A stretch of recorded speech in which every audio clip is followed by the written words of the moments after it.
18 scale की nurse को धमकी दे सकता है कि अगर तुमने मेरे खिलाफ जबान खोली तो मैं तुम्हें ट्रांसफ़र कर दूंगा। तो उस बंदे के सामने हम क्या बोले? हमारी लड़कियों ने सिर्फ कल उसके लिए एप्लीकेशन दिए और हमने 48 घंटे का टाइम दिया है कि हमारे ये मुतालबात पूरे किए जाए, इस एंटी को हमारे पास से हटाया जाए। तो उसने 48 घंटे पूरे होने से पहले कल ही हमारे 3 मोस्ट सीनियर स्टाफ को रिलीव कर दिया। अब हमारे मुतालबात ये है कि हमारी उन स्टाफों को बहाल किया जाए और इस एंटी को हमारे ऊपर से हटाया जाए।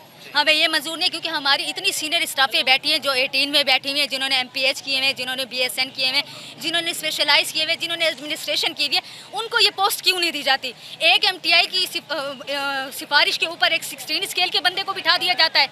हमारी 18 20 साल की हमारी सर्विस है और एक 16 ग्रेड का बंदा हमें इस तरह हमारे साथ मिसबिहेव करता है। अच्छा, ये बात हुई है मीडिया पर, ये बात आई है कि जिस तरह सलाउद्दीन ने यूनिवर्सिटी में हरासमेंट किया, ये मतलब नहीं है कि उसने हमें जिनसी हरासमेंट, उसने तो जिनसी हरासमेंट किया, ये हमने